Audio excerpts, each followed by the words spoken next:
Yes, back with another Coyle's Calcio Corner. Myself, JJ Coyle, my brother, Owen Luciano. Man, I say that. Real Madrid, PSG. What a game. Awesome spectacle for the neutral. Lionel Messi. I thought he was brilliant. People say this, that, and the other about Messi, but I was watching him closely and I thought his one-touch passing, the weight of his passing as well, was fantastic. Yeah, there was a couple of times where he didn't quite get up to the high heights that we know of Leo Messi, but yeah, he's still a world-class player. There's no doubt about it. It's just unfortunate that he missed the penalty in the first leg, which obviously people are going to direct it at him, and they couldn't get over the line, could they? Who do you think gets the lion's share of the blame? Or in fact, if you had like a cake, who would you slice and what portions would you say who is most at blame for the demise and the inability to qualify to the next round? I mean, the thing is I can't just put it on one player. I mean, you look at PSG, they've got arguably the best front three in world club football at the moment: Neymar, Mbappe, and Messi. When all three of them are at the top of the game, you'd have to think really that they're in cruise control.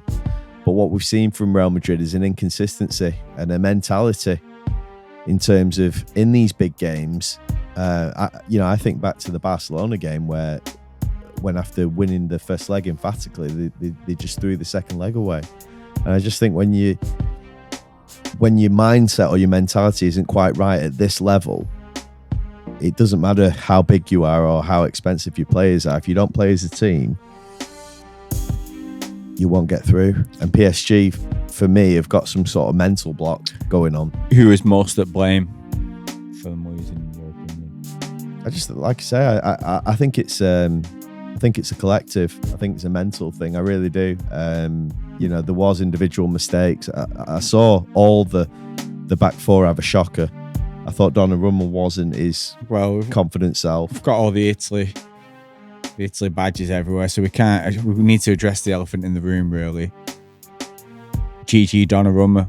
What do you think of that? I mean, for me, straight away, I think Julio Cesar, former in Brazil keeper, on Italian TV, he was saying that you taught from school level to have your first touch away from the goal.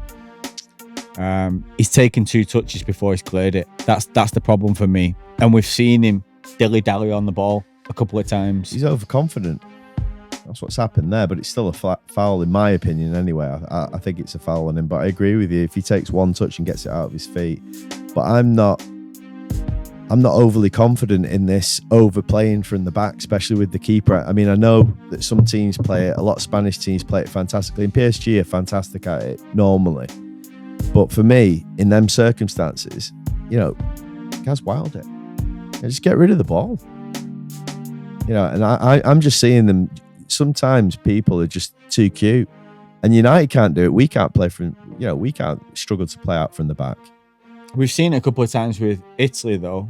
I've seen it a couple of times with Italy where he's looked like he could get caught out at the back, and he's got away with one. Listen, he's made a lot of mistakes in his career, but he's still a young lad, and I think that's what we have to remember. He's still a world-class goalkeeper, but he's a young lad at the end of the day, and he'll learn from this. I'm sure he will. But he has had a couple more of them back in his Milan days. Where he's had a back pass, ball's gone under his foot, either gone in or just gone wide.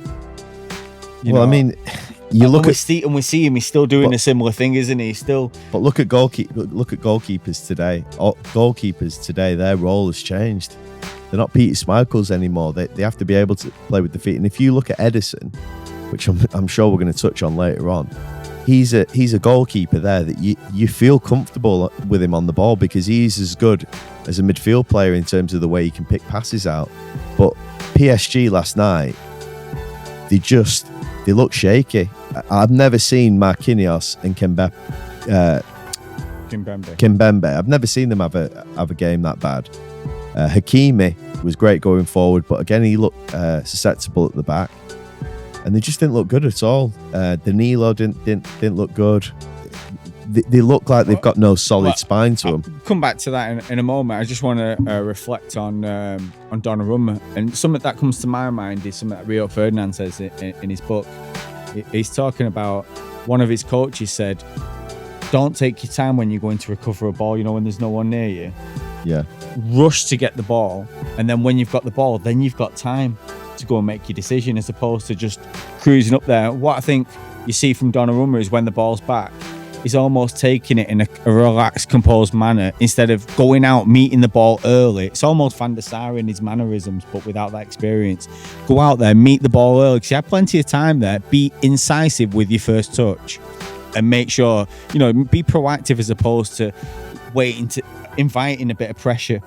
You know, Benzema had a long way to travel to close him down. I think, you know, that there's a message there to football fans all around the world and people who want to play football of why you put people under pressure, because you can get rewards. And Real Madrid do not look like scoring for practically 2 games there until Benzema chased the lost cause, and it led to something. And I just think from Donnarumma's point of view, he needs to be proactive in them situations. He's got time to take 2 touches and then kind of pass it out there and like say flail or go down. You know, was it a free kick? It was less dubious than the late penalty Real Madrid got against Juventus. If you remember, when was it 4-0, or it was quite an emphatic scoreline, and they got this late dubious penalty. So we know these decisions can happen. But I wouldn't just blame the whole situation on Donnarumma. I think it's a landmark game, because they get one crack at this, PSG. You know, Messi's just joined, Mbappe's likely to leave, the coach is likely to leave. It's going to be a new script for next year, a new story to be told. And quite frankly, the Pochettino, Messi, Mbappe, it's just not worked. So who do you think has to take the majority of the blame then? Well, I think that Marquinhos, again, he said he was almost unrecognisable. The first goal, okay, incidents have allowed. It's a good ball across. They've got the goal. Okay. The second goal, Neymar was a part of not tracking back on Modric when Modric broke through. And then it's when the ball comes back. So I believe it was Vinicius. He went in on the left flank, cut back and just laid it back to Modric. Then Modric just slipped it through to Benzema. And I couldn't understand why Marquinhos just didn't pick up. Benzema is right there. You've left him in a pocket of space. And in fact, when Benzema's gone for a strike, Marquinhos has recovered and deflected it into his own net. Had he been closer to him, that wouldn't have manifested. So I think that was the big moment of the game. Credit to Modric, credit to Vinicius, but I'm looking at Marquinhos' position for that goal, and I just thought, you know, you were nowhere on that goal, and that was a key moment for me, because the first goal and third goal had massive elements of luck. No, I think, and even the third goal, he could have just kicked it out of the stands. Instead, he's tried to be cute across the goal with a little toe poke, and it's led straight to a Benzema goal. I mean, I don't see it like that. So I think he gets some blame. I see the first half, PSG were in complete control, and Mbappe could have had a hat-trick. And the first leg. They absolutely... Well, Messi missed the penalty in the first leg, but PSG were controlling both games, and I thought that Real Madrid were looking to try and have a 0-0 and bring it back to the Bernabeu. But they got that, went goal up, Mbappe had a goal disallowed, and then in the second half, that goal, you can say Donnarumma's mistake, you can say well played from Benzema from closing him down, but ultimately, personally, I thought it was a foul, but it was given, and that goal for me was the game changer. You know, I don't look last night and think, oh, Marquinhos is to blame for that whole performance. He's not. He didn't have a good game, but like I said, neither did the defence really. And when you watch PSG, you're thinking to yourself, it doesn't matter what, and I think it's almost the team's mentality. It doesn't matter what we've got at the back. It doesn't matter what we've got in the midfield, because up front, we have got 3 of the world's best players. We've got Mbappe, Neymar and Messi, and they'll bail us out. And you saw yesterday, and in the first leg, you could say Mbappe bailed them out with that goal, because it was just individual brilliance. It wasn't anybody else in particular getting involved, or a team got. It was just an individual piece of skill, and that's what PSG are great at. They've got individual, and that's why they're dangerous when they play teams. But over 2 legs, and they've shown it in the Champions League, that over 2 legs, they're beatable.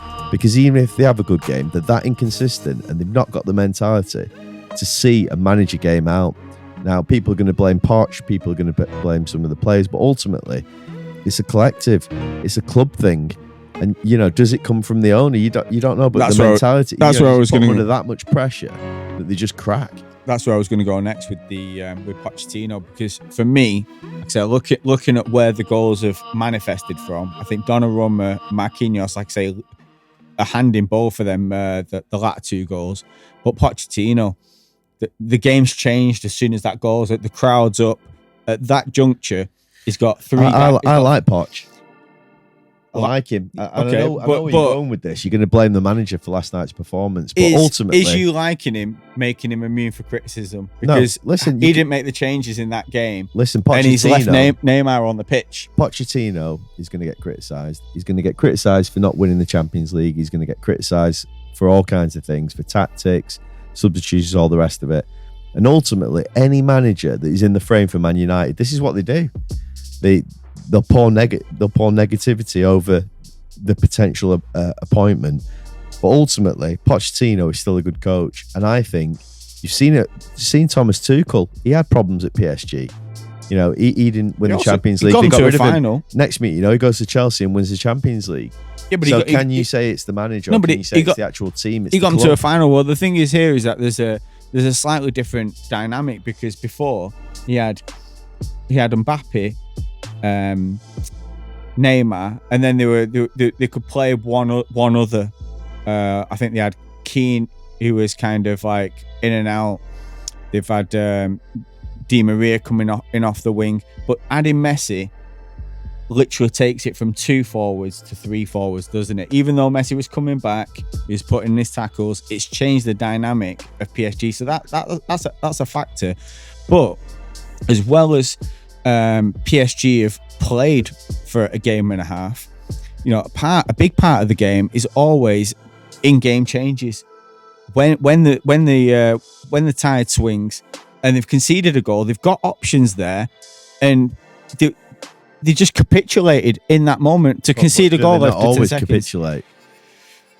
No, but he could have done something about it. He's the coach on the field, and clearly they were getting overrun in midfield.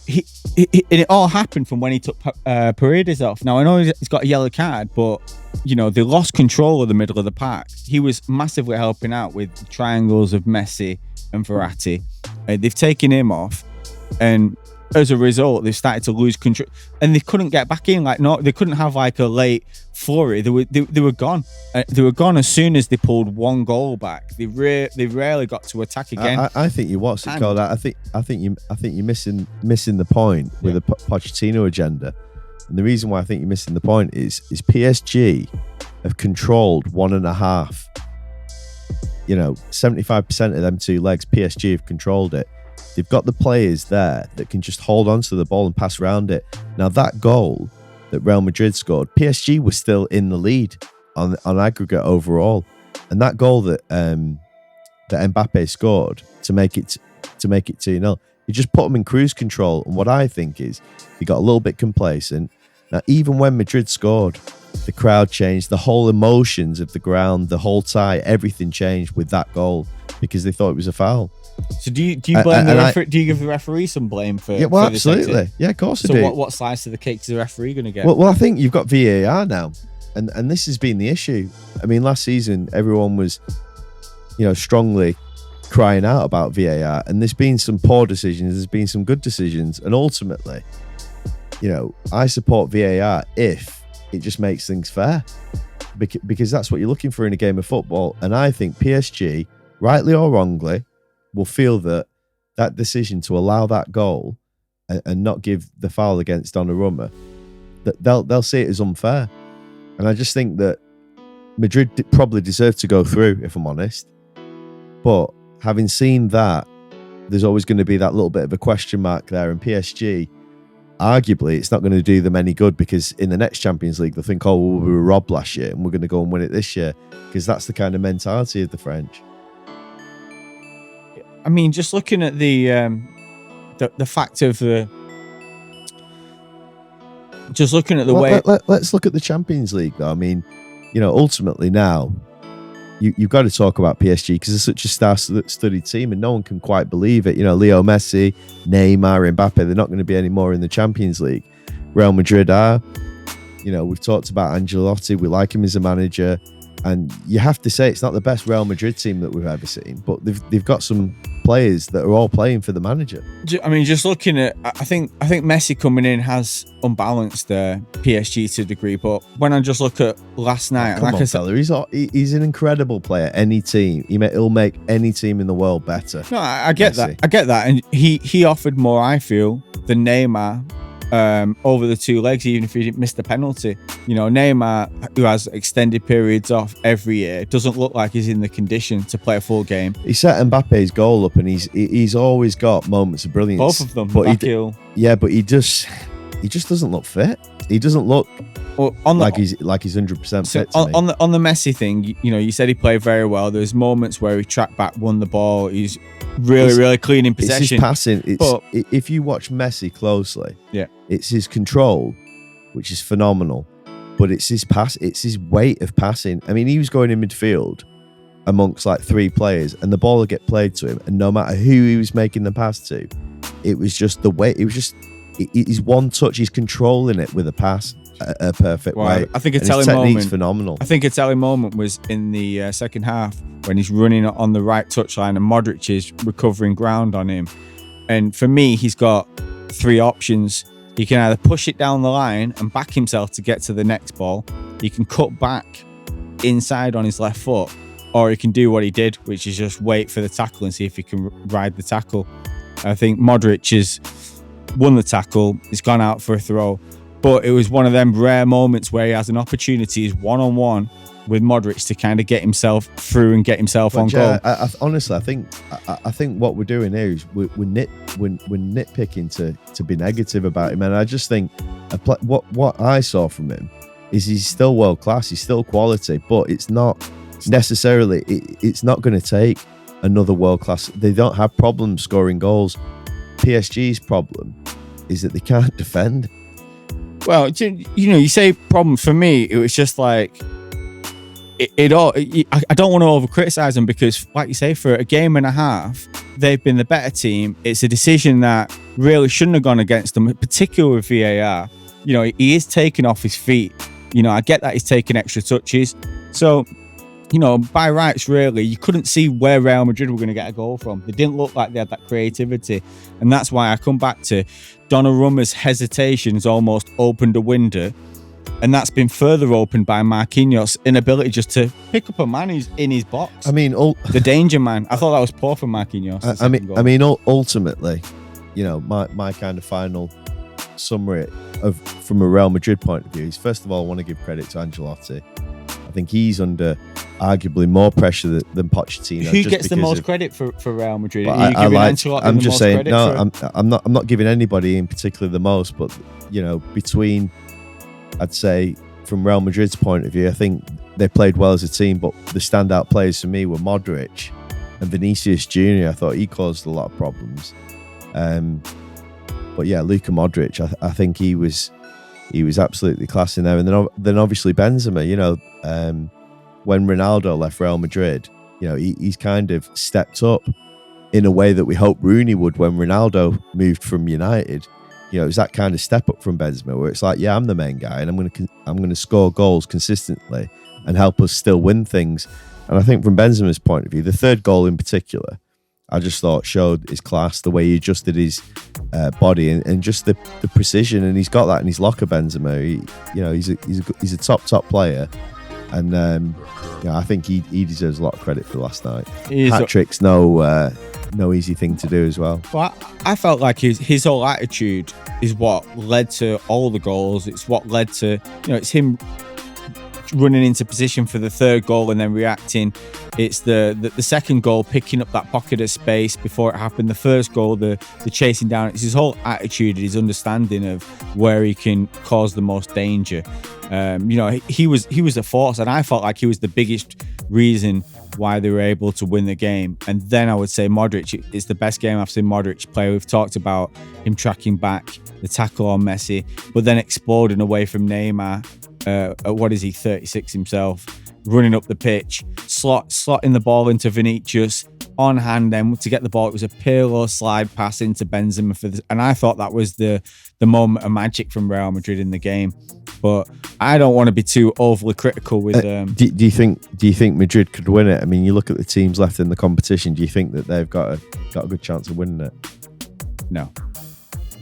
Well, who do you think's going to win the Champions League? Yeah, I mean, based on who's left. Yeah, you just in terms of Real Madrid, you've seen that they've got limited ways of scoring. They almost needed the opportunities to just come through forced errors. I think Manchester City, obviously we can talk about the derby. I mean, I think Manchester City, for me, I don't think we've seen the best of Manchester City, because when they've won the titles, Kevin De Bruyne has been in and out through fitness issues, and when he's been fit, I don't think they didn't win the title. So I think Kevin De Bruyne, he's playing great. Foden looks great. Mahrez looks great. Sterling's not playing, but when he plays, he looks great. Jack Grealish looks like he can cause a problem. They just look like everybody knows what they're doing.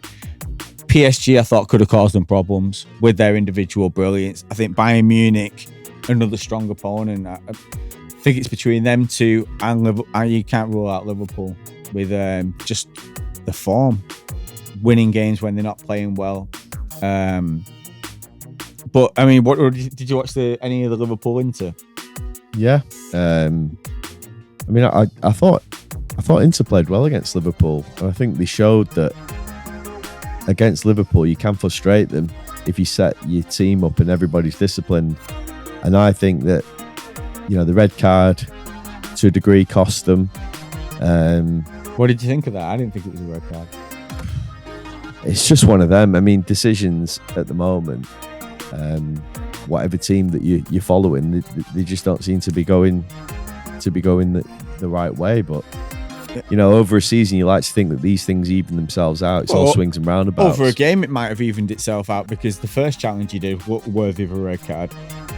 But it almost looked like he had it in the back of the mind. I could have sent this guy off, and now he's just gone through him. But I didn't think it was a red card. I mean, but over the piece, I think Inter did play well both games, but Liverpool showed a know-how. They showed an experience, an ability to get them key goals. Firmino loves popping up with a big goal away at the San Siro, and I mean the biggest. They weren't going to lose by 2 goals at Anfield, were they? The biggest compliment that I can give Liverpool right now, it pains me to say this, but they just look like they're going to outrun any team they play against, and that for me is massive. Because when I used to watch United back in 1999, when we won the treble, I mean, they were just a team that no matter what happened, whether their backs were against the wall, whether they went 10 men down, you knew they had goals in them, and you knew they were going to work, run, tackle, shoot more, harder than the other team. And you knew that with United. But the reason why United struggled in Europe, in my opinion, was at that time when we were playing the fast, high-tempo English football that United were so famous for and did so well. In Europe, it was a different type of game. And that's why when we came against that fantastic Barcelona team, who almost re-energized football in the way that they were playing, in terms of keeping the ball, slowing the game down, tiring you out by making you chase the ball so you don't actually have the ball, and just with technical brilliance. And that's what sort of underpicked United, I believe, in Europe. But back at Old Trafford, playing that fast, quick tempo football, you just always felt that they were going to run and work harder. And when I watch Liverpool, and this is what pains me to say, I actually see almost a 99 United. He's got a slightly different formation, but everybody on there is working, and it's like, let's win the ball back, let's be aggressive. from the moment that the whistle goes. And very rarely do I see Liverpool digging in, holding it on for a game, shutting up the shop. I always see them just, their way of defending is just to put the other team under immense pressure. Now, I think now in this European football, you saw it with Italy in the Euros, adopt that kind of like high pressure football with the possession football. And it almost, for me personally, as an Italian fan, it was like the perfect combination of football that Mancini had sort of fostered together from a team that were absolutely on the floor. They didn't qualify for the last World Cup, and it's been disgraceful. It's been unthinkable, really, as an Italian football fan, to not be in a major tournament. I always class us as one of the favourites, but through this new kind of football, this press, this high press, this energy, and I see it from Liverpool, and that is what worries me. That's why I think they're going to be challenging the Premier League. I think it's a good time to be a Liverpool fan. I think they're challenging in Europe, and I think they are a top team. For me personally, who do I think could win it? I think when Bayern Munich are absolutely on song, they've got the strength, the goals, and the sort of the strategy to win the competition. But I just think Pep Guardiola, what he's doing at City, that performance against United in the derby is probably one of the best performances I've seen from Manchester City since he's took over. Pep, they were absolutely. I mean, you said it to me the other day about about Pep's strategy and what you thought his strategy was, and I tell you what, I just thought it was brilliant. Do you want to share it with the viewers? I mean, just in terms of like Man City, I mean, what I'm seeing, what I see in terms of how Mancini lays up with his team is they've at all times got 5 or 6 players that are attacking the box. And they have the underlaps, the overlaps. They've got it all going on. They always outnumber the players in that offensive phase, and you see it with Mancini, with Spinazzola, with Barella pushing up. He wants to have 5 forwards on that line, 5 attacking players, to just outnumber the opponents and just give yourself that mass opportunity when you're in an offensive position to do something with it. Just creating overloads and outnumbering people. You see, with Liverpool, what you see is Firmino usually dropping deep. You've got it's Mane and Salah, but then you have the Trent and Robertson coming from either side, and it's them fullbacks really come into their own, don't they? Particularly with Trent in terms of his creativity. But I think Man City, we've seen them over the last few years, and the philosophy now. They all know what the jobs, the qualities, just at another level. But the more they continue, the more you just can't help but admire where Pep's taking Man City, and it really does feel like a matter of time until they win the Champions League. I think, from what I can see, if everyone stays fit, I think it's Man City or Bayern's. But I'd say right now there's the tier 1 is Man City, Bayern, Liverpool, and then just under that, I'm looking at Juventus just under that as an outsider. Let me ask you a question: if City got to the final with Liverpool in the Champions League, who do you think could win that game? If who? City and Liverpool played in the Champions League final. City. I think Liverpool would, and I don't think it's because Liverpool are a better side or a better 11 than Man City, and it's not because I think Jurgen Klopp is a better coach than Pep. What I think is, it comes back to PSG, and my Man City friends are not going to like me saying this, but yeah, I think it's a mentality thing. I've seen Man City in the very highest level, and they got to a Champions League final, which ultimately they should have won that, really. And you could just see that the mentality, the nervousness. When you're a club and you've never won that trophy before, it's hard to break the first one. And I think if City do, I think they're the type of team, and the way that the club's been formed with the infrastructure and the academy and everything, that they are going to go on and they're going to be successful for a while. But I think until they break that hurdle, and especially if you play a team like Liverpool are a team in Europe, in cup competitions, they get the job done. They've been there before as a club, as fans. It's a whole movement. And it's the same with United. United have got Atletico Madrid. Now, they shouldn't be in this time. But for some miracle, it's 1-1. You know, we saw Elanga come on the pitch. Lovely, cool finish from the lad. Really happy for him. And United now are still in this tie. Now, the Premier League's looking pretty awful, let's be honest. And it doesn't look like we're going to qualify in the top four. And we've got problems. We know we've got problems. You know, like Roy said, you know, we gave up. You know, I saw Gary and Roy, and you know, I could feel for them because I understood with my love for Manchester United exactly where them guys were coming from. Just holding up on that. I mean, the Liverpool City dynamic. I mean, when City like to play high up the pitch, you know that's going to favour a Salah or a Mane with the runs that they like to make on the counter attack. There's potential for Liverpool to hurt Man City. I totally get that, but teams fail to hurt Liverpool. And you saw this with when Bayern played against Liverpool a couple of seasons ago in this, I believe it was the semi-finals before they won it. And in the first leg, Bayern literally created nothing. And they barely created anything in the second leg. They couldn't get close enough to Liverpool's goal to make any kind of impact. Man City's way of playing football, it's just a matter of time because that they get the ball, they get control of the ball, and they progress it up the pitch. And at that point, when they do get up the pitch, they've got that many numbers, they've got that much elite quality in terms of like players with the ability to beat a guy, pass or finish, and they're all in position.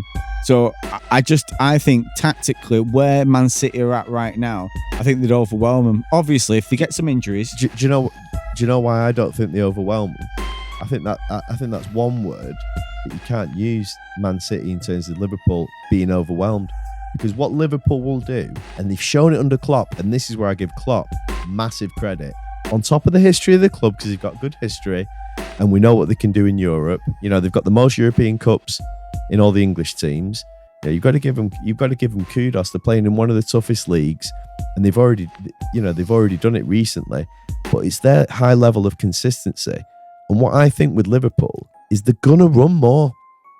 They're gonna run more than you. If you're a football team and you're playing against Liverpool, you know they are going to run more than you, and that's what they do. So even if City came and controlled and had a lot of the ball, do you know what? Because Liverpool don't stop running, eventually they're going to win the ball.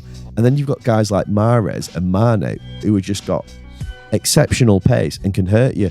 And we've seen Man City can be hurt if you put them under pressure.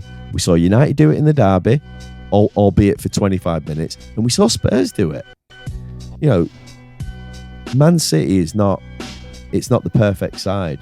But let me tell you something, Pep has got something special going on with Man City. There's no doubt about it.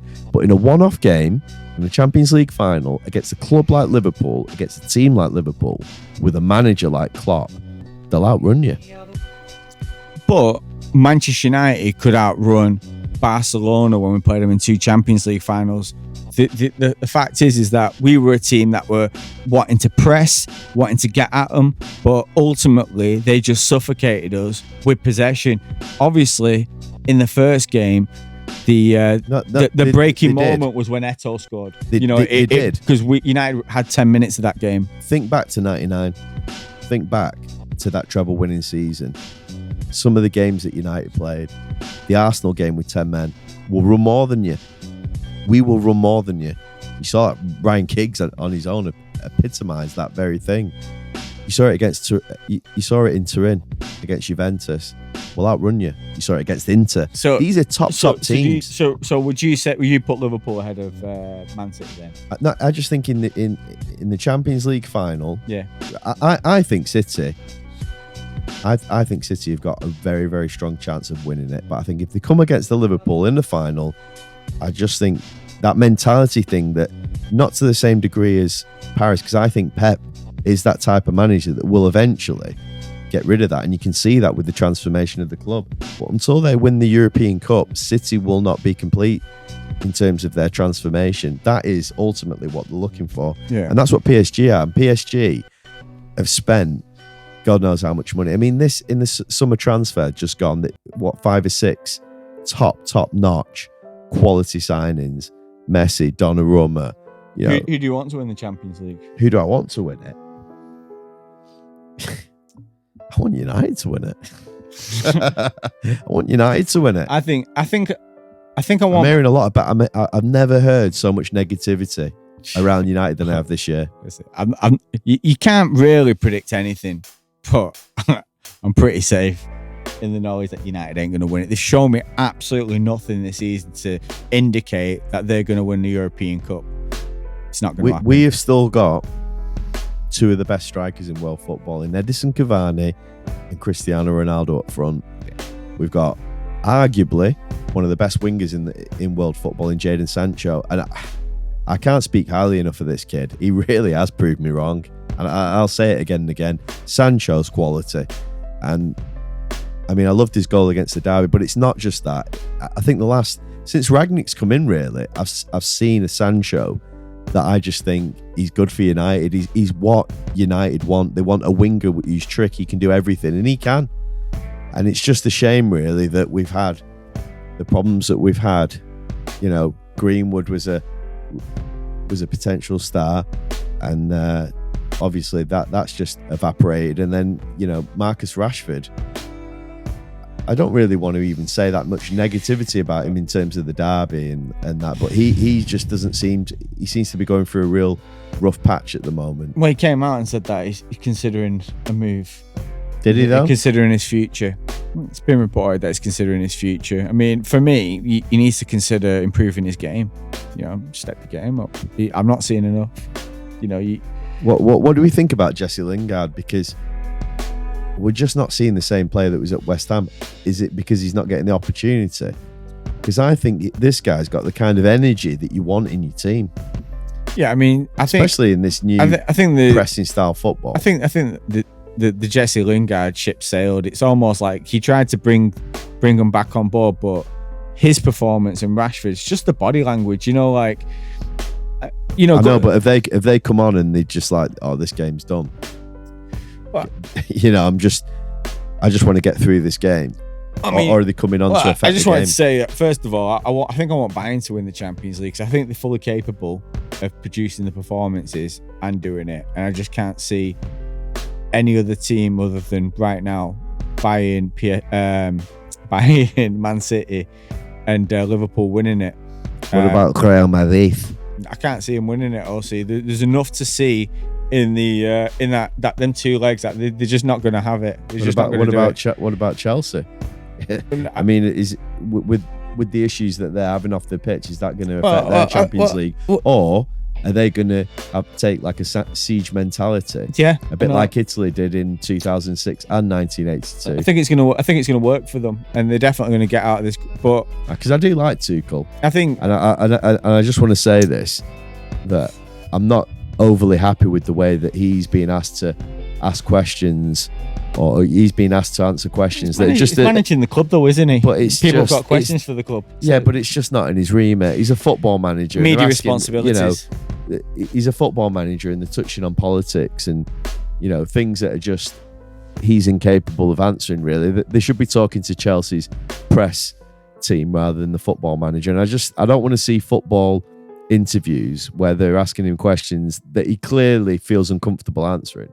Yeah, I mean, you can't really rule out a team with a good defensive structure, keeper in Mendy, midfield. You can't really rule them out, the fact that they've just won the European Cup. So I think it's fair to put them... And they've signed Lukaku as an additional. So I'd probably put Chelsea just below them. Do you not rate Romelu? Well, I mean, he's not Benzema, is he?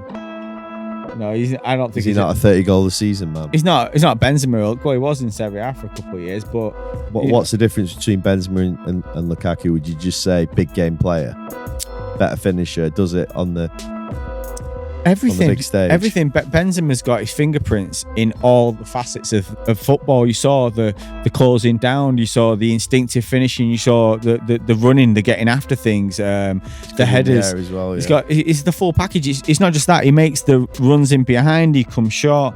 You know, the guy is a complete centre forward. Now, he has had phases where he hasn't scored a lot of goals. There was one season where I think he had maybe 5 league goals, but then he come up with 2 big semi-final goals.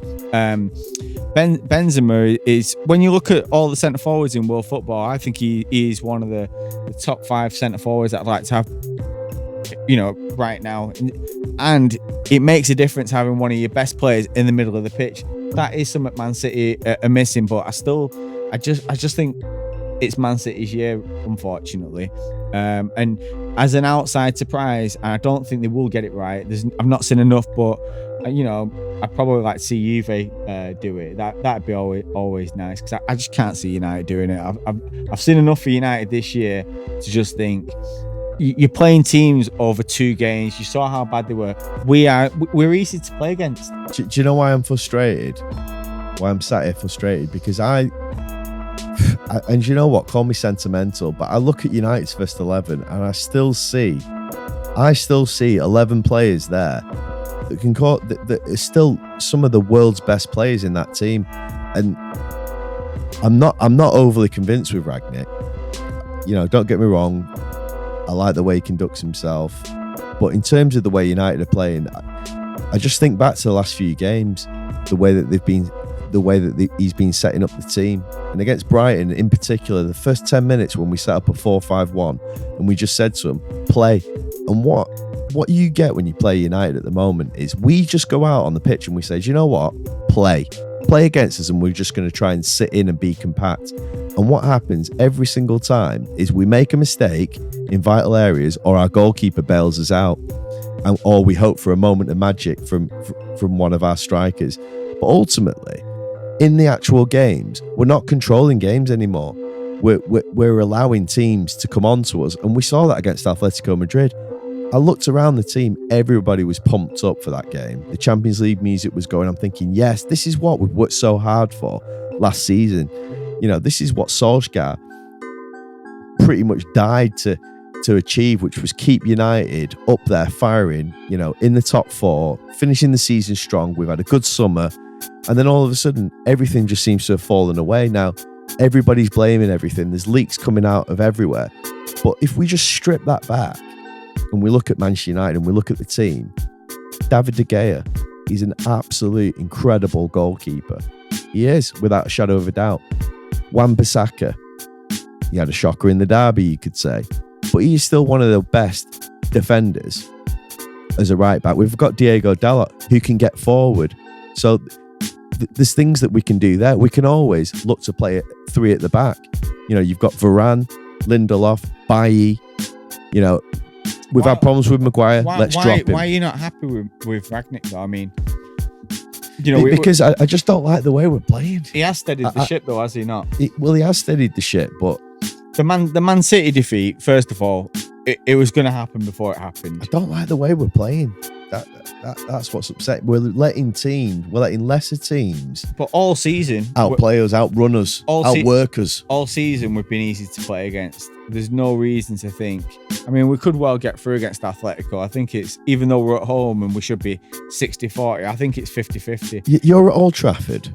You've got 70-odd thousand fans there, absolutely screaming. Give them something to scream about. They will sing. I think it's a 50-50. United fans always sing.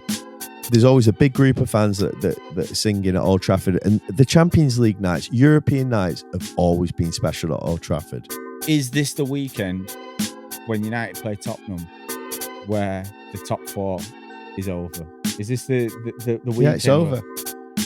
So I think it's over. We're 1 point behind Arsenal now. We can't. They've got 3 games in hand. We can't look at it being over. But I'm just saying, in terms of Spurs, but realistically, it probably will be. Yeah. But I'm just saying, in terms of Spurs, is this the game that we don't beat Spurs, we don't beat Conte's team, and the top 4 goes outside? Is this the weekend?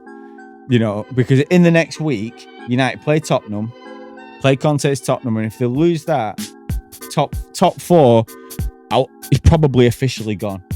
I think if they lose that game, this is unthinkable. And then United have got Atletico. The season rests on the next week, but I mean, they play well for 50, 60 minutes the other day, but again, when they were in transition, they weren't the right covering. They weren't the right tracking back. Bruno, lazy OC. Bruno, lazy, walking, just like, do you know what he does, right? I think he kind of says, well, I'm staying in shape. The ball goes this way. I'm staying in shape. It goes that way. I don't agree. Close the guy down. Close him down. Put him under pressure. Give me some Benzema effort. No, do you know what I'm getting from Bruno? Every single game. He's the one guy I can guarantee that he might not have a perfect game, but he's always going to run. He always puts his shift in. And do you know what? I'd be entitled to see what his stats are this season. He runs going forward. No, but going forward is fine. But like you say, going backwards. I see Bruno tracking back as well. I do. He goes rogue sometimes and puts the press on because he's just that frustrated. He does, having to sit in. He does, but you know what? I look at it. There's moments where there's time to put pressure on, and I just see him like when we look defeated in the middle of that game. I'm looking for that juncture, people to put more energy and more effort in, and that's when we started seeing people just walking, with a defeatist attitude. I mean, a bit like what PSG were like the other day when the game panned out. Scott McTominay, I love the kid to bits, but I mean, there was I can't remember which goal it was, but he's just let the guy walk past him. He really has, and he has to be putting a tackle in there. No, listen, I get that. And do you bring him down? But at the same time, I see it sometimes when I'm watching basketball. LeBron, he knows he can't get there. And he just thinks, I'm going to, the guy's gone. I'm not going to bring him down. You make a decision at that point. I don't know. He weren't on a yellow card, was he? Or was he at the time? Because he did get a yellow card. He did get a yellow card, right, actually. So the thing is, if he knows that the ball's gone, what's the point of being that? Maybe he made a grown-up decision and just said, no, I'm not going to get sent off. But I think I expect by this time next week, United to be out of the Champions League running and to be out of the Champions League. I just feel like this week's going to be curtains on. What I said last week, it's been a train wreck of a season. Yeah, it's salvageable, but it was against Middlesbrough, and it didn't quite work. There's been games where we've been on top, we've played well, not quite finished the job. There's been games where we've been behind, but one thing for sure is, even against teams like Watford, United are easy to play against. So as we start facing different levels of opposition, we're going to get exposed. And I think credit to them against City, personally. I thought they worked the socks off, did really, really well without some key players. And ultimately, they got beat by a better team. And, they stopped running and they stopped working. What they did is they got the hearts ripped out. They got morally defeated and just humiliated. They just got to take it on the chin, dust themselves down and go again. But I just think it's going to be a really tough week. It's interesting, this. I mean, I don't know how authoritative this source is, but I'm just reading here that data recorded by statistical expert Opta shows that no player has worked harder for the team than Fernandes this season, at least in terms of distance covered in our Premier League matches. He's ran the most, playing from box to box in the top in the top flight fixtures so far in both defence and attack. So Bruno Fernandes putting a shift in. He always works hard, but I just think that with the players that we've got, I mean, it's a United kind of just wait until the end of the season, trying to get to the summer and get a manager, because it just feels like the sort of euphorium that surrounded Ronaldo has gone. I mean, Ronaldo's the type of guy that can bring that back. We know that he can score a goal in the Champions League, put us through, and he can bring the nostalgia back. But is there an element of, there's nothing really left this season? We're going to go out in the next leg or the next round of the Champions League, and that's it. The season's done. We're not going to get in the top four. When they signed Ralph Rangnick, it was a case of, can he save the season, or are they just writing the season off? And I said to you that I felt like their inability to give him any kind of financial backing to get a player in. Yeah. Granted that there's you've got future plans, but in the immediate, I need some assistance in the defensive midfielder of our area where people keep just walking through. And when Matic plays, he looks like he makes a difference, but clearly he can't play in them type of games. Matic hasn't got the legs, pal. Exactly.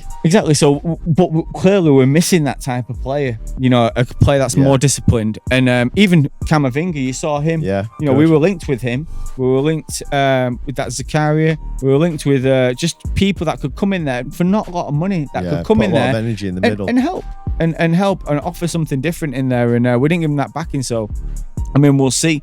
But I mean, you're looking at the Spurs game. I remember watching it behind a pillar, and the Champions League game against Atletico. Well, we're gonna have a chance because we've got Ronaldo, haven't we? United have got. They've got a chance against Atletico, haven't they? They won't play as bad as they did in the first leg. I think, in terms of Conte and Spurs, I think Conte is a good manager, and he'll set up the right way against Man United, and we saw that against City, that if they turn up, will Spurs beat United? They're dangerous. But having said that, we've got a good record against Spurs, and I wouldn't be surprised if Rangnick goes ultra defensive, dead compact, closes all the space off from them getting in behind, because ultimately you can't play a high line against Spurs because they've got Harry Kane who can drop deep and play balls, and he can also get into them areas, and they've got Son. And they've just got a natural ability at stretching teams. And when we played them in the last game, I think they really stretched us. But I'm confident that I'm hoping for a good performance against Spurs. And against Atletico, it's the Champions League, 1-1 at Old Trafford, all to play for. I'd like to think that we don't go out with a whimper. But if we set up a 4-5-1 and just try and be dead compact and hard to beat at Old Trafford against Atletico Madrid, I think we'll get beat, because I think they'll just swarm us, because they will put us under pressure, and we're not good enough to play through them. Yeah, I mean, I feel I'm hoping that we get something at Spurs, but I don't fancy it. I feel like, yeah, I'm just hoping.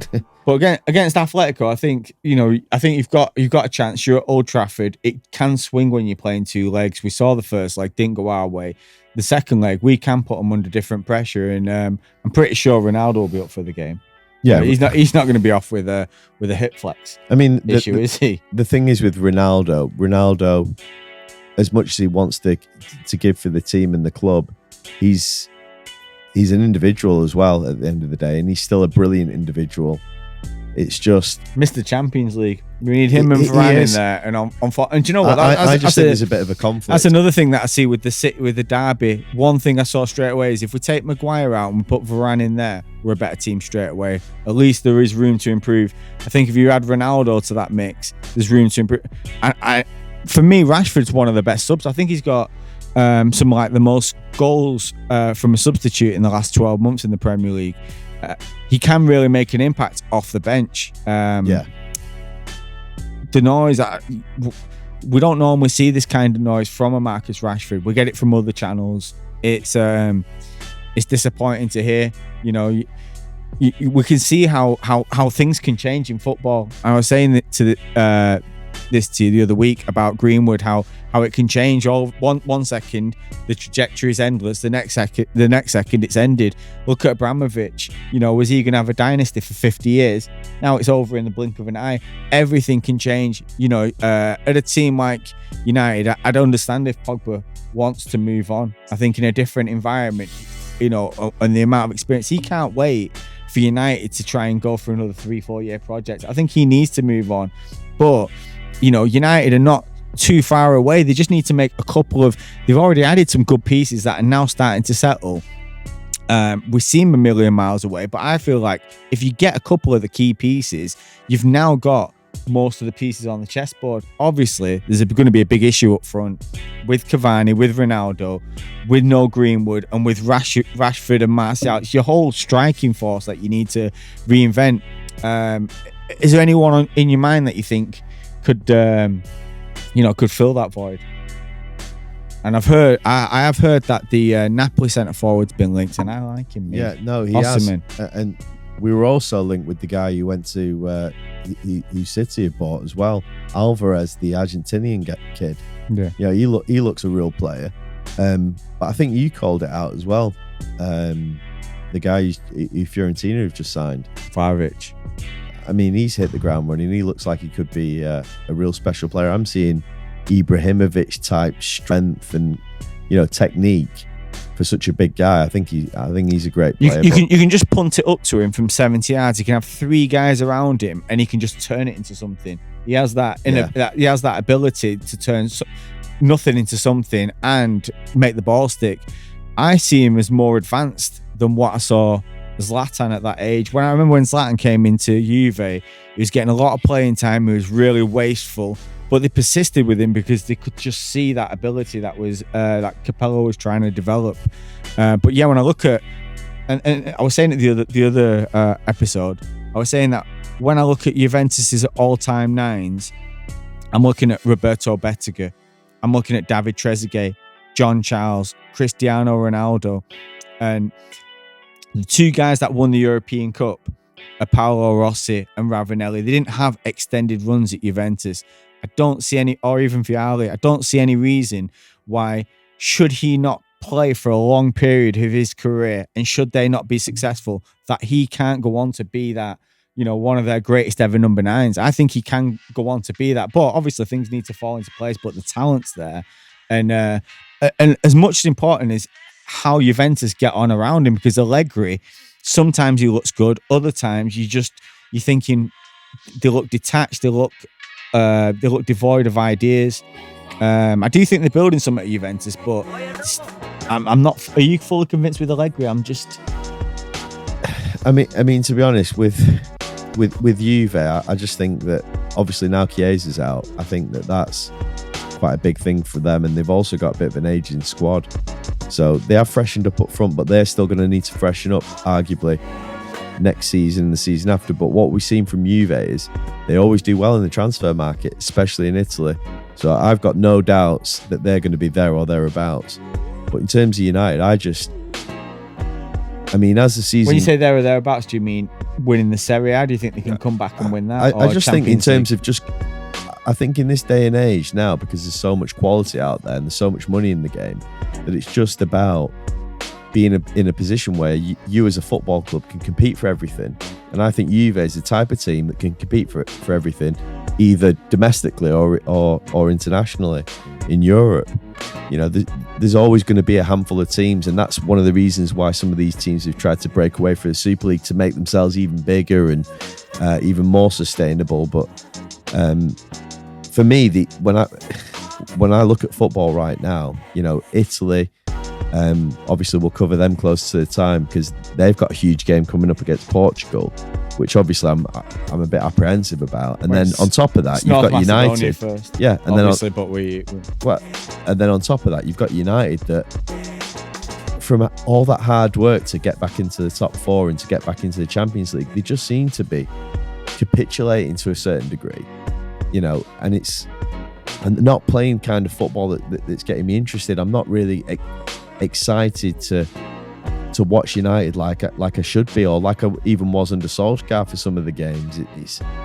There's a lot of change that needs to go on, and ultimately they need to get the right manager in. And I heard today that they want to make that announcement before the end of the season. So I'm just hoping maybe last night Pochettino losing with PSG could be a good thing for United, because I'd really like to see him at United. Yeah, I mean, more than any player, I'd like to see Poch there, because we know he can work with players and he can develop them and bring them on.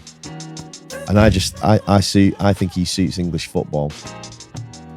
There's a lot to like about Poch, but if United go down the Poch run, you're really giving him the keys to drive for a couple of years. You're giving him that onus, and I don't think he's got that credit in the bank. He's not had that many high leverage games. He did great. Nobody has, Jay. No one can come in to United with credit in the bank. That's ultimately why Conte would be the preferred option, because this is one guy who doesn't need credit in the bank. Carlo Ancelotti has been linked as well. I think Carlo Ancelotti. And Real Madrid aren't going to let Ancelotti go anywhere.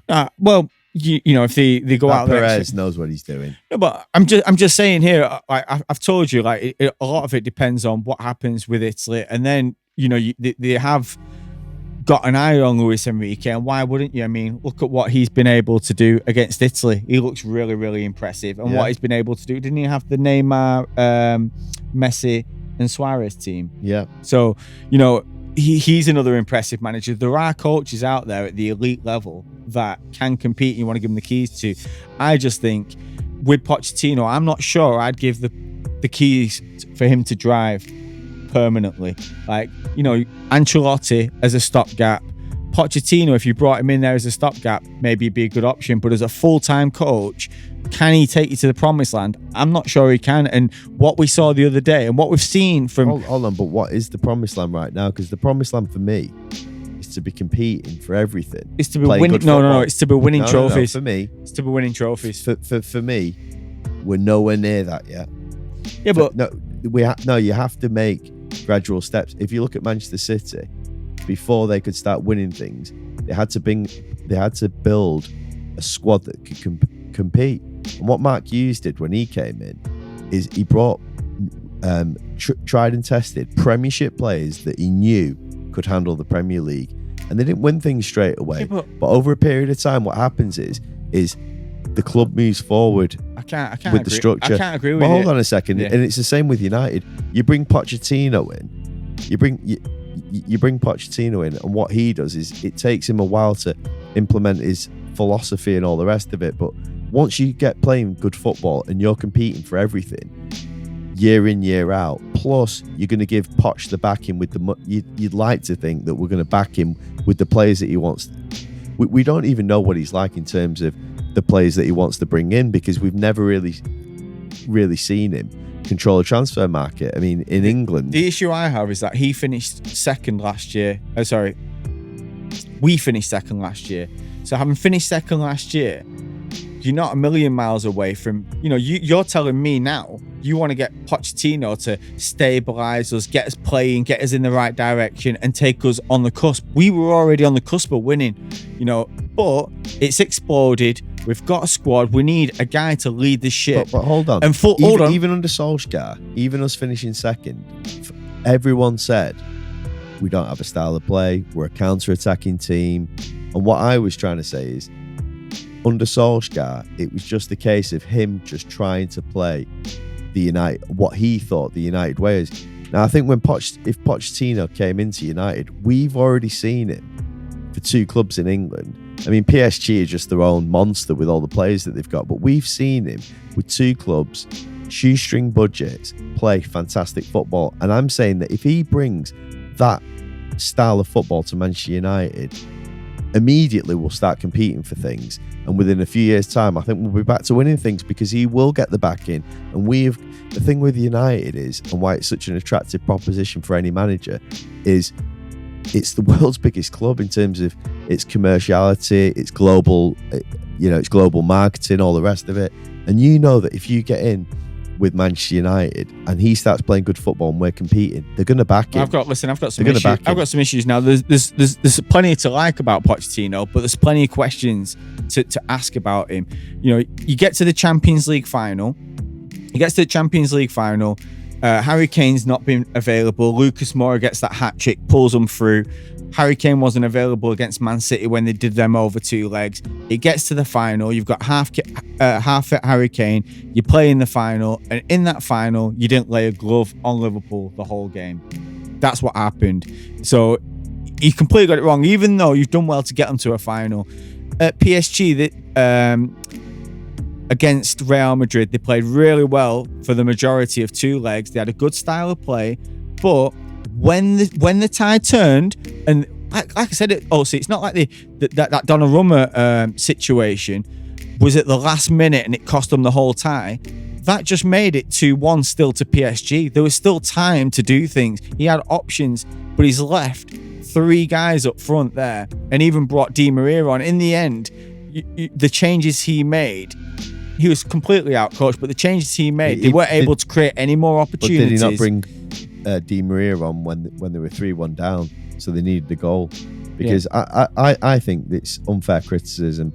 I think people, you're kind of coming from the viewpoint where most people are, that Pochettino goes to PSG with the squad that they've got, and he's a good manager, he should be able to win it.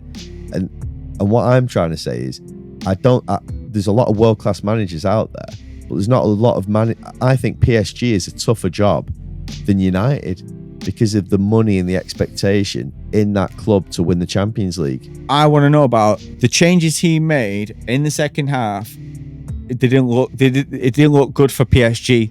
And in the last 25 minutes, as the game was turning, he couldn't. Not only could he not turn it round, but I think he. Listen, the game turned. But I think he could have done wasn't more. Given yeah, but Donnarumma. The emotional intelligence of the game completely. But changed. he could have done more with his options, and also Paredes coming out of the team weakens it in the midfield. That kind of led to it. I just think in terms of this game and the changes he made, Ancelotti's changes. Obviously, it helped the team move further forward. The Camavinga change, like I said, the midfield imbalance. The last 15 minutes where PSG didn't look like they could get the ball back to attack. And so we're going to judge Pochettino on last season, this season at PSG, where, last season you could say, well, there was no Mbappe and they were suffocated by a better Man City team.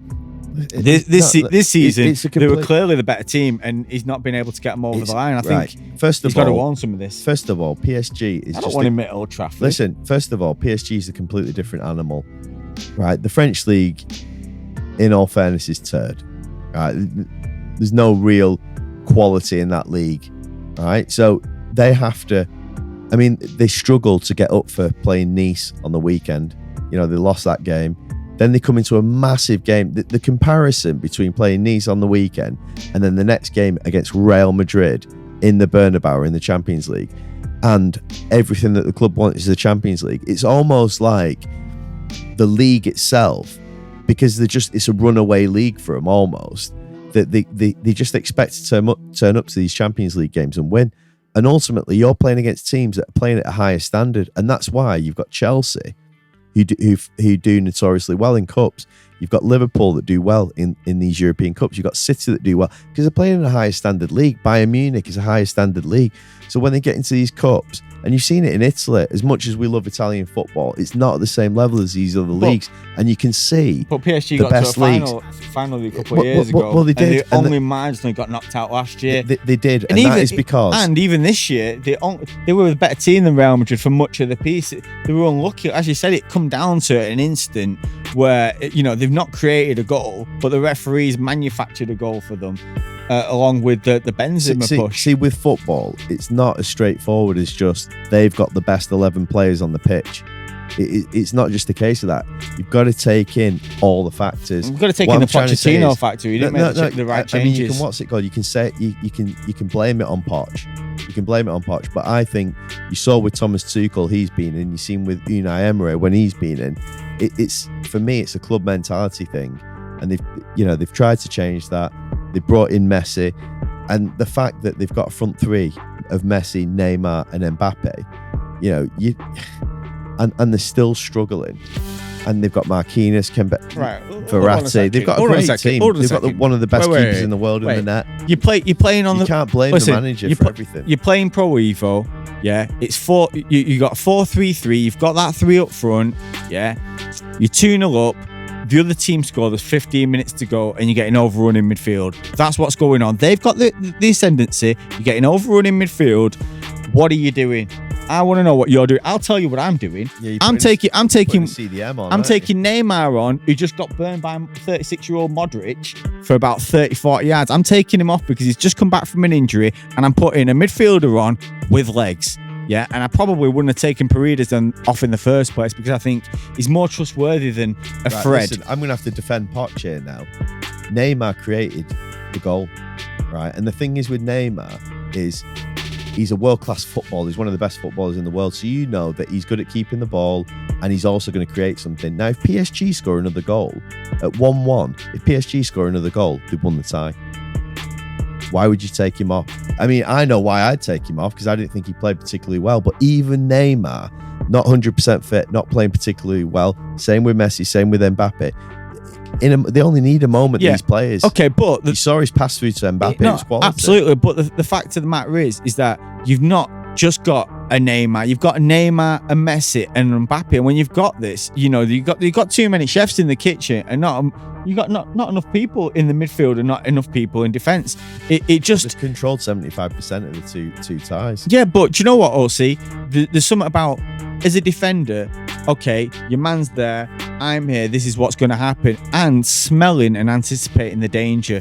We could all smell once that next goal had gone in, obviously the crowd, the ascendancy, and then you're looking at how the style of play has been going and where the midfield's gone. I just think the initial move to take Paredes off was a bad idea, and then to put on Di Maria, like you say, he tried to go for it at the end without the ball. You need the ball to be able to have an attack. What you're forgetting though is, as though it's easy to make that change to shore up the shop. Sometimes in a big game like that, when you've got all your big players, all your big characters on, they're the guys that you want on the pitch, because they can. You've seen for 75% of the two ties, them control the ball, keep all the possession. So that's what Pochettino's looking for. He's not responsible for their emotional intelligence and for them to completely capitulate. Now, out of the goals, the third goal, for example, which was the absolute killer, was a mistake from Marquinhos. He's arguably one of the best defenders in the world. But for some reason, like I said, it's this mentality thing with the club that just seems to affect him in these massive Champions League games. And it's unfortunate because, going out in the last 16, it's poor. Look, I didn't want to even over criticize PSG, because I think for the piece that they were the better team than Real Madrid. They're unlucky the way it's unfolded and the way they've gone out. And he's not playing. He's not fully in control of it. But he gets to do a few things. He gets to set up the team. He gets to influence the team with how he wants them to play, and he gets to make the in-game changes. And he didn't have the strength and fortitude to take off one of them attacking players. And this is a criticism of PSG in the past. Oh, they're not going to work back. They don't play as a unit. How can you compete against a team that's going to play 11 men all in, like a Liverpool, a Bayern, a City? How can you compete when you're going to play 8 and 3? You're going to play 3 just completely disconnected. And adding Messi to the mix, him not having the fortitude and the ability to make that change, because any Italian manager at that juncture is taking off an attacker. What you're telling me is that you don't want Pochettino at United. Yeah. So who do you want then?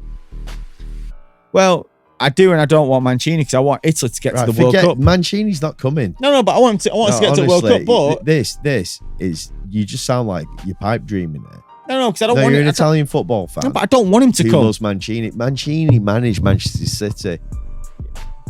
I don't want him. I love Roberto Mancini, but he's not for United. He's for Italy. He can stay where he is.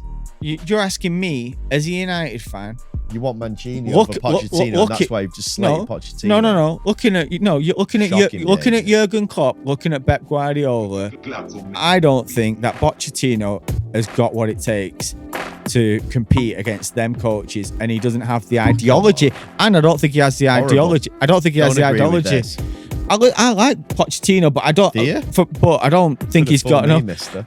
I'd rather roll the dice with a Ten Hag that I don't know what I'm going to get than a Pochettino that I know what I'm going to get, but I'm not going to be fully satisfied. Right. I'd rather roll the dice. You think Pochettino could not come into Manchester United and make us a better team and give us a philosophy and a style of football that you as a football fan want to see, that we wouldn't be competing for things and it wouldn't lead us to winning anything? Is that what you're saying with Pochettino? I don't think he's a bad option, but he's not who I'd prefer. Well, you are saying he's a bad option. No, he's not who I'd prefer. You don't want him. He's not who I'd prefer. I prefer other people. That's what I'm saying. I'd rather, if you prefer either Mancini or Ten Hag over Pochettino. What do you know about Ten Hag? I feel like I think you're just jumping on the paper. I feel like Pochettino's like an A7 suited. It's a good hand, but it's not a great hand. Ten Hag, for what he's done, I feel like I've got a better hand to start with. Mancini, I feel like I've got an all-in hand. I feel like that. Listen, do you know what? If you're pipe dreaming with Mancini, I'm pipe dreaming. I want Roy Keane. I'd like Roy Keane. I want Roy in there. I want Roy and maybe Cantona in the background. Why not? Yeah. Awesome. If we're pipe dreaming, let's pipe dream. Let's pipe dream. Yeah. Can you imagine Roy? So It's all nonsense anyway. We're just going to watch Liverpool and City win the big trophies this year, and that's going to be that. And we're just going to be completely disappointed next time we come out here, because United will be out of the Champions League. Do you know what, though? For another year. There's one question that's just kind of overhanging, and I just want to leave this out there. What's that? Because I'm sure we'll get to talk about it next time. What's that? Is Ronaldo's story finished at United? I don't think it is. No, but if we're out of the Champions League next week, it is. Right now, as it stands in the Champions League, is Ronaldo's story finished? No, listen, I don't think it has. Until it's over, it's over, but it's going to be over soon, isn't it? But, you know, why can't he have a swan song against Atletico? Let's have a swan song, Ronnie. I still think Ronnie's had a good season. Yeah, I'm not, I know he's had a bit of indifferent form, but he's the last person I would level any criticism at this season. He's one guy that's put his hard hat on and came to work, apart from the derby, pretty much all weeks. And he's put in a shift and he's done all right. He's scored goals. Guys, it's been emotional.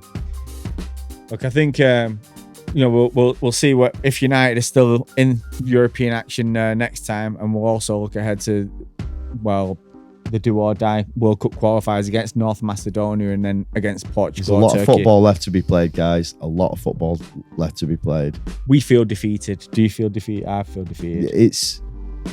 The derby's left a bad taste in the mouth. Listen, it feels like people are passing and we're just going through the motions. I'm like Pogba and you're like Bruno. We're just strolling around there. You're saying, yeah, we're putting a shift in. We're not putting a shift in. We're defeated. We're like PSG the other day. We're like United. We gave up. We're demoralised. We gave up against City. We just gave up. Last 15 minutes. They ripped our hearts 92%. out. Demoralised. Thanks, Roy. Thanks, Gary. You know, you guys have covered it for sure. We're demoralised. Just absolutely deflated. Let's hope that Italy can give us something to sing about. A victory over Atletico and everything changes. All right, guys. Till next time. Buonasera.